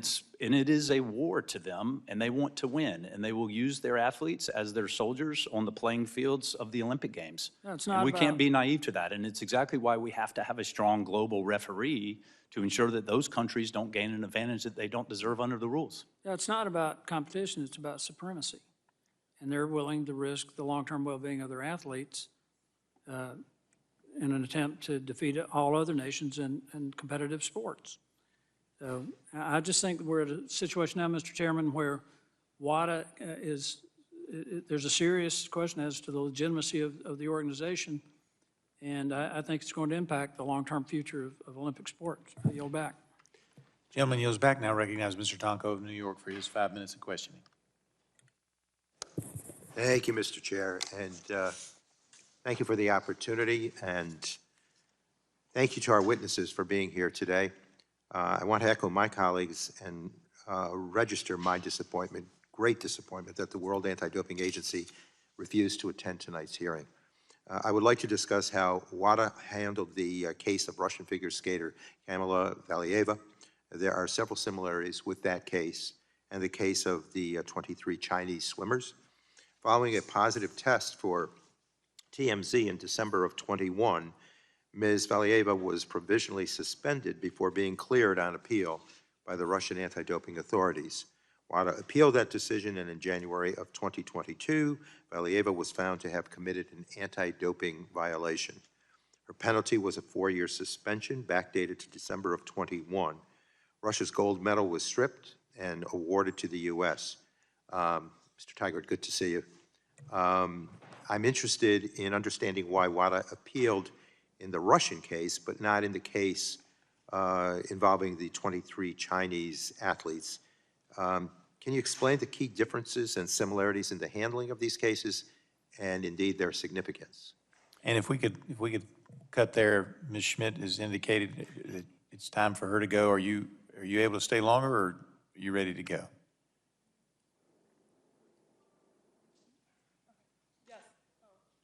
Yes, I have to go make my flight. Okay. Yes. We appreciate it. We're going to come right back to you. Appreciate you being here as well. Did you have any guests that you wanted to introduce this evening that were with you? I got people watching, so Got hello. people watching. There you go. And I have to tell you, I loved in your written statement about swimming not being being a no-cut sport. That's why I ended up being a swimmer, and love it very much. But really appreciate you being here and your testimony. Thank you. Yes, swimming is the one sport that is a life skill as well. It is. And so even an old man like me can keep getting in the water and do a little bit. All right. Appreciate you being here this evening. Thank you very much. Thank you very much. Thank you.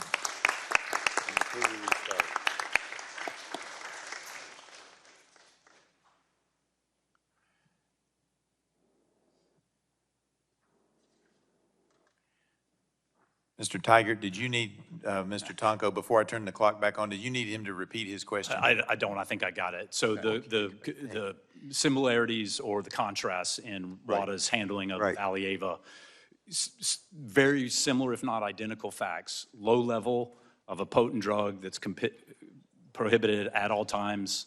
The default sanction is 4 years. They appealed the lack of a provisional suspension in that case. They did not do that in these Chinese cases. We don't know why.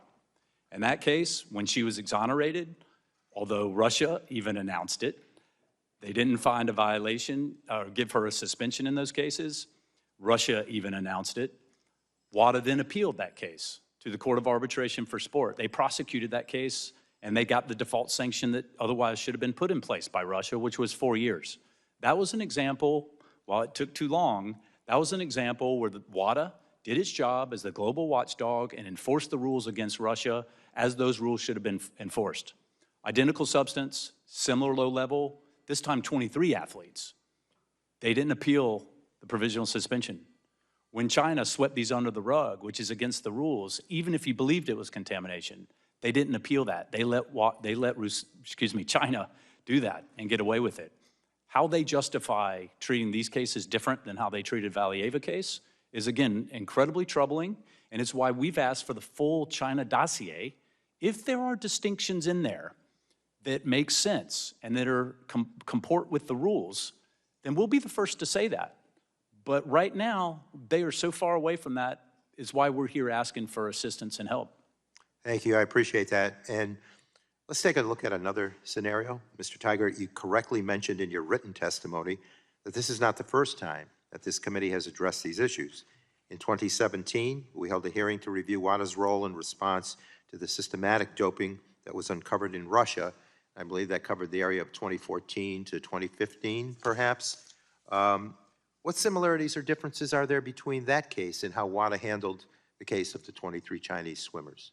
I would say, well, first of all, it's both in the Russia case and now in this sweeping under the rug of 23 Chinese positive tests it's been courageous whistleblowers in the media that have gotten this out in the public so that we can see what actually happened. In the Russia case, they turned a blind eye, and then when it was exposed, they attempted to limit it. They tried to put it in the rearview mirror as quickly as they could. They did a quote-unquote investigation. Once that exposed a little bit of the tip of the iceberg, athlete groups called for a broader investigation. They refused that. It was then media and whistleblowers who then blew it open to the extent we now know what was going on. WADA's hand was forced by whistleblowers to do the job that their task and we pay them to do.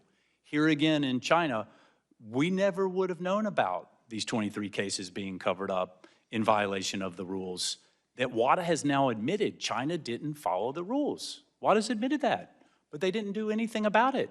How can that be? And how can it be that, again, it's courageous whistleblowers and the media that shine the light on the darkness and bring this out?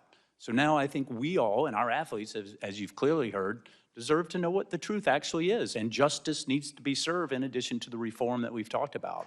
Well, look, it's disappointing, and this inaction runs counter to the principles of transparency and fairness that are foundational for international competition. So I thank you for your responses to those questions, and thank you for your help in other areas of anti-doping legislation that we did in another industry, the horse racing industry. I appreciate the help. So thank you, Mr. Chair, and with that, I yield back. Gentleman yields back, and now recognize Ms. Lesko for her 5 minutes of questioning. Thank you, Mr. Chair. Mr. Tiger, thanks for sticking it out with us till almost 9 I think I have a plane to catch, actually. Okay, well, I'll be. I'm kidding. Maybe I wish I had a plane to catch. I'm not sure. Well, if Mr. Phelps would still have been here, I want to put on the record that I want to thank him for his contribution to the Arizona community. He helps ASU swim team. His foundation also helps the Phoenix Children's Hospital, children swim education. So I want to put that on the record that I'm thanking him for that. Mr. Tigert, my question to you is, if 23 American swimmers tested positive for a banned substance, do you have any doubt that the World Anti-Doping Agency would have investigated U.S. swimmers? I think it's pretty fair to say that if we had swept them under the rug, I think it's fair to say they would have done something different. But make no mistake, we would not have done that. We would have put in provisional suspensions as the rules, mandatory rules require. Those athletes would have been removed from the playing field. We would have investigated it. And if it was legit contamination, as the rules allow for, we would have announced it, disqualified the athletes, so those other athletes would have moved up. Let's not forget about those Chinese athletes who were third and fourth to the ones that got first and second, that tested and had positive tests. Those athletes should have rightfully moved up in their event. And WADA didn't protect their rights. So I think it would have been handled entirely differently and in accordance with what the rules require. Do you think we should withhold U.S. funding from WADA until they turn over their case file on the Chinese swimmers who used illegal drugs? It's a tough but really important question. I think where we are now, after Russia, after what we're seeing and their response to it, we have to have the leverage we need. I think other countries would join, and I think the threat of that, if not actually suspending it for a period of time, will go a long way into influence the truth being out. And that starts with the full China dossier, as well as not allowing them to make secret backroom deals anymore, and then doing a compliance audit. I think they're all very reasonable, and I think they're all very doable, and it should be, if we're going to invest in an organization that is supposed to do the job as the global regulator, we should ensure that our money is going for a good purpose, and right now it's just simply not, and that pattern of behavior is just too much to continue to do, I think. Well, Mr. Chairman, I agree with Mr. Tigert. I think that we should withhold funding from WADA until they turn over the Chinese files and until they agree to an audit. And I hope that we can have Republican and Democrat support and talk to our appropriators about it. And with that, I yield back. And for the folks watching back home, we do policy, appropriators do money, so we'll have to work with our appropriators on that. And now recognize Ms. Kamick for her 5 minutes of questioning. Thank you, Mr. Chairman. Thank you for hanging in there with us, Mr. Tigert. And I will submit my questions for the record for our two athletes that were here with us, because I do think that there is some really important conversation to be had about the mental health that these cases and these situations are putting on our athletes. And I do agree with your assessment that many nations treat this as a geopolitical tool. They use their athletes effectively as foot soldiers to further their mission. So I agree that this is really important. I want to kind of dig into some of the nitty gritty. While you were speaking, we were talking a lot. We kept hearing about the zero tolerance policy. I just pulled up the IOC's website, and they say right there, point blank, we have a zero tolerance policy. What does that mean, especially in light of these 23 Chinese athletes that have popped positive on their drug test? I think it's good PR. Honestly, I think, and that's what's so crushing about the Russia issue and this now China issue. We have to stop the charade. If we're gonna fight to win, just like these two athletes give everything to be champions, those of us who are here to protect fairness in sport and the integrity of sport, particularly the Olympic movement, it's different, arguably, than pro sport. Right. We have to win this battle, not just attempt to give the appearance that we're for zero tolerance, for example, or a lot of testing, for example. Right. We actually have to go out and try to win this for athletes. So what is the relationship then between WADA and the International Testing Agency? They put out a very flowery press release talking about how they're ready for Paris. What exactly is that relationship? How do the two collaborate? Yeah, so WADA, well, has an observer board seat on the International Testing Agency, but they also oversee them and the sports that the International Testing Agency runs. The IOC created and funds and has governing positions on the International Testing Agency. That said, they are definitely an improvement from what was there before, and they will be involved, hopefully in partnership with us, when the games come to LA 2028, and we hope to work effectively with them. WADA does not test. And it's, sometimes a misnomer. They oversee the groups that test. Right. The International Testing Agency, along with USADA, CHINATA in China, USADA in Russia, WADA oversees us. WADA has to make sure we comply with the rules. And the people who are testing, they're called the doping control officers, is That's that right. correct? So what is the nationality of these DCOs that come and test these athletes on a regular basis? They can be from all over. Is it more national? Are American DCOs testing American athletes, or is it kind of a hodgepodge? I'm trying to get a better sense of what it looks like. Yeah, so we have employees that are doping control officers who, as you've heard, sometimes go into athletes' house at 6 o'clock in the morning and collect samples. The International Testing Agency will sometimes they'll use us to do their testing when they test here in the United States. When, Michael Phelps talked about he was tested and then 2 hours later he was tested again. That was the World Aquatics, I suspect, that came in and tested him afterward. And that was unbeknownst to us because they sent a third party in to do that kind of testing. And this is a really important point because while WADA has put out a lot of testing numbers by China, those, as we understand it, and we've investigated this, are all through the Chinese National Anti-Doping Agency. They don't have third parties that come in and do the testing. They're solely relying, as we understand it, on the Chinese Anti-Doping Agency, and they're only using the Chinese laboratory. We're here in the United States, one, we have 2 labs. 2, we allow foreign testers to come in and test in the US if it's not a test that we're performing. Well, and shouldn't that be a redundancy that the IOC adopts as just good standard practice? It's a good check. It's a good check and balance. So, I mean, the vetting, is there any vetting or standards that are established by WADA for the DOCs that are used? There is a international standard for testing and investigations that all doping control officers have to go through, and it's a full background check. Here in the U.S., all of ours are Safe Sport certified, which is not the case around the world, unfortunately. Something that we're obviously very proud of, given the crisis and saga there and the victims that were deeply affected. Ours are employees, so background checks, all of the things that you would do to ensure that the folks that are going in to test are actually, trustworthy and can do the job at the level that they need to do the job. Is there a follow-up standard, though? So it's kind of like you pass the background check and then, you're off to the races, no pun intended. But is there continual follow-up of, are these people compromised? Because, I mean, this is, at the highest levels.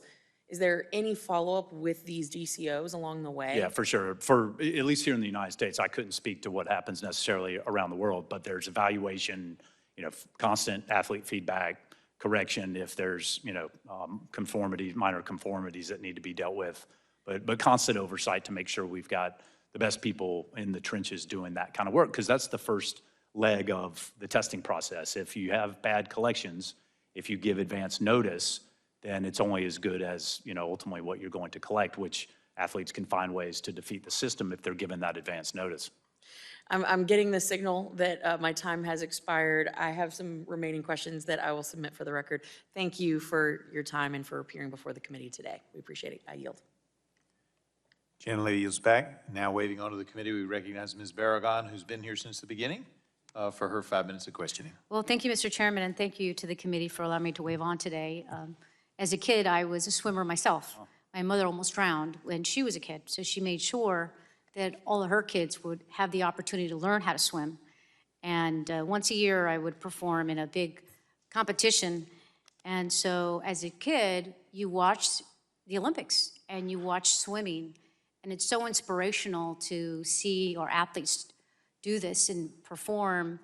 And we don't really understand or know the sacrifices that are made. And to hear today about those sacrifices and their dreams of standing on the podium and wearing the stripes, which is so patriotic.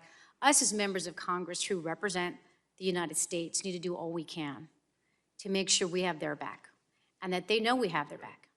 And that they do that and they know that so that they continue to compete and push to make sure that America is at the top of that podium.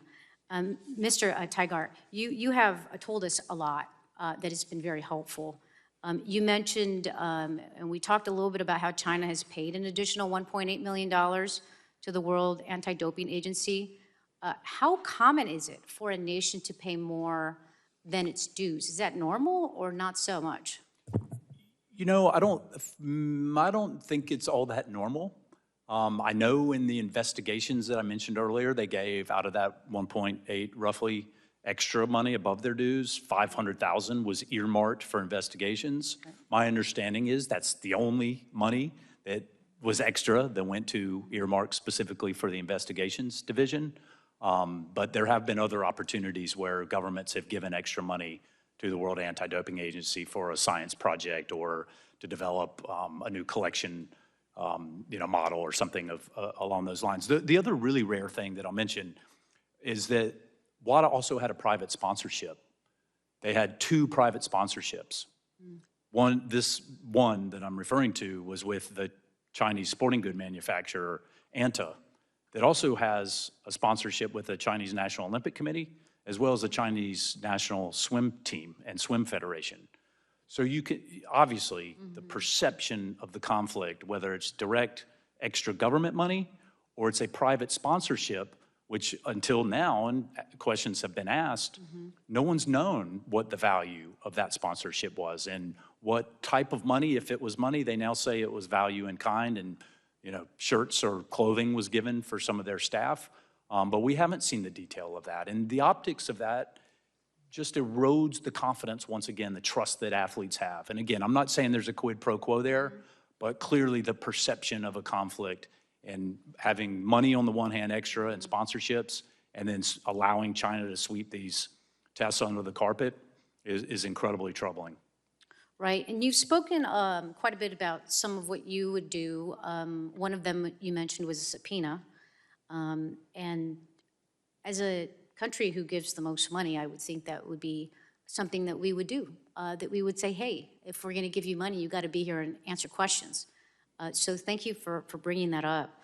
You also brought up conditioning money. How would you condition the money? You talked a little bit about disclosure of documents and audit. How would you draft that? Just for our guidance on going back, as mentioned, to talk to appropriators, what kind of conditions on the money would you place? Fantastic and incredibly important question. When Russia happened, the taxpayer money that went to the White House Office of National Drug Control Policy, it was seen as a contract that had to be paid. Congress changed that. It's now discretionary. ONDCP, the director, Dr. Gupta, who sits on the executive committee at WADA, he and that office has the power to pay the money or not to pay the money. We would recommend very strong language in the reporting of that money and condition the payment of that money on the 3 things that I asked for, and there may be additional things that can be asked for, and make sure that the White House office, adheres to how Congress expects its taxpayer money to be spent, and ensure that we're spending it in the right ways. And make no mistake, we need and have to have a strong WADA, and maybe we need to pay more, but we should not continue to pay bad money after bad money when we've seen this pattern of behavior happen. Well, great, thank you. I represent a district in Southern California, and so my district is going to have the Olympics come there, and swimming will be there, and so I'm super excited about it. But we don't want to have this hanging over our head either. We don't want to have athletes second-guessing the competition. And to hear today the athletes talk about the mental health impacts is something that is not talked about very often, and something that we need to continue to focus on and make sure that we're addressing this. So thank you so very much for all the witnesses and for the committee. I appreciate it. Thank you very much for your questions. I'm now going to recognize Ms. Castor for a few wrap-up questions. If you can stay with us just a couple more minutes, we're almost done. Thank you, Mr. Tiger. Thank you, Mr. Tiger. 2 just simple questions to wrap up. And thank you for recognizing the whistleblowers and the investigative reporters who have helped bring some of this to light. So the Summer Olympic Games in Tokyo, they were July 23rd, August 8th, 2021. Chinada had collected the samples from the Chinese swimmers that January and reported to WADA. Was that really done through the International Testing Agency and the doping control officers? What is that step that WADA actually received the reports about the Chinese swimmers? Yeah, the Chinese anti-doping agency, Chinada, as we understand what's been reported, collected the samples, sent them to the Beijing laboratory that ran the samples. They were positive for these low levels of TMZ. They reported those as required into the ATOM system. So WADA and World Aquatics were on notice in March, as they've said, of these positive tests that were collected in early January of 2021. Would there have been any way for them to when they went to the laboratory, for them to say, oh, they're all clean and no problem here? Or is there some check at the with the doping control officers or the testing agency or World Aquatics? Well, certainly we saw in Russia, the lab itself was corrupt and was not doing the job that it was required to do. Here, the lab, and good for the lab, ran the samples and reported them to WADA.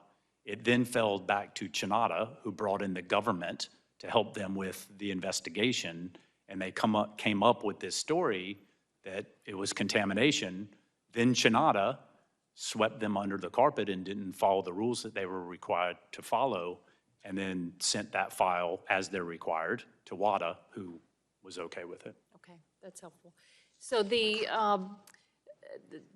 International Olympic Committee, they say right in their mission statement, I read it at the start of the hearing, that they exist to encourage and support the promotion of ethics and good governance in sport, to protect clean athletes and the integrity of sport by leading the fight against doping and by taking action against all forms of manipulation of competitions and related corruption. What can the IOC do now that this has come to light? They could solve the problem tomorrow. They could remove themselves from the governing boards, so remove the fox from guarding the hen house, and continue to fund and maybe also increase their funding, and let WADA be the watchdog, not their lapdog, when it comes time to enforcing the rules.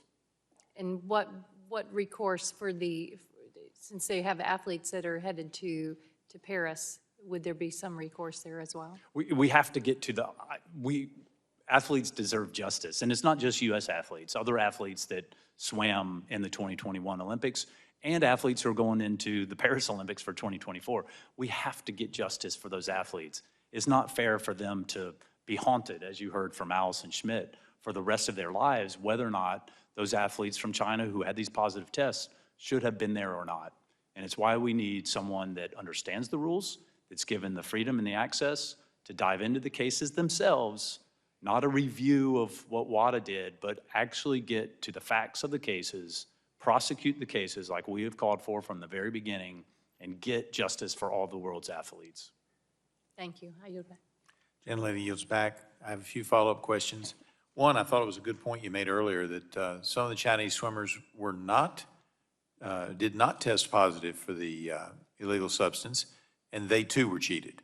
That's right. And so when you talk about the athletes of the world, it includes the Chinese athletes, or in the case of Russia, the Russian athletes who maybe didn't get that spot, that number 1 or 2 spot, because they were knocked out because of performance-enhancing drugs by some of their colleagues. We talked about how we give about $4 million to WADA. We talked about the International Olympic Committee being on the WADA board, and therefore you've got the fox watching the hen house. And I think it was in your testimony, but I don't want to put words in your mouth because it's been a long night and I don't know that I remember.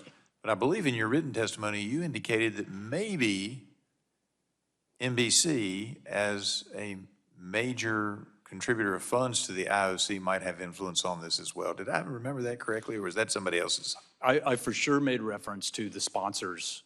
Listen, it's you can look at the numbers. The U.S. companies, including NBC, that pays a lot of money to broadcast it in the largest market, most valuable market here in the United States, have a lot of influence at the IOC.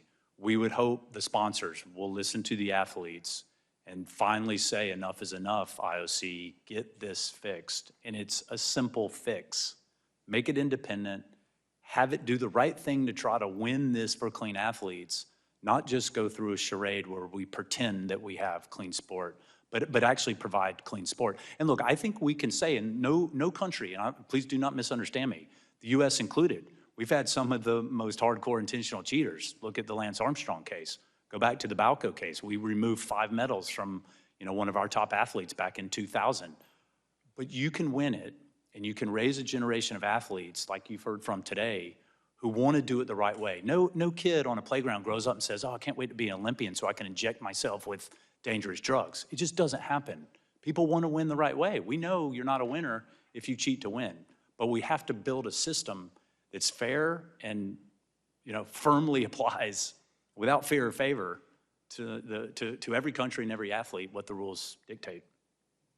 Well said. I yield back. I want to thank all of our witnesses, but particularly you, Mr. Tigert, since you're the only one left standing. The lone survivor. For your testimony today. Seeing there are no further members wishing to ask questions, I would like to thank our witnesses for being here. I would ask unanimous consent to insert in the record documents included on the staff hearing documents list. I don't think we have any though, do we? Without objection, that will be the order. Pursuant to committee rules, I remind members they have 10 business days to submit additional questions for the record, and I ask the witnesses to submit their responses within 10 business days upon receipt of the questions. Now, that said, this was a little bit of an experiment. Didn't work as well as I had hoped, but I've been advocating for at least 6 years, maybe 8, that we do night hearings.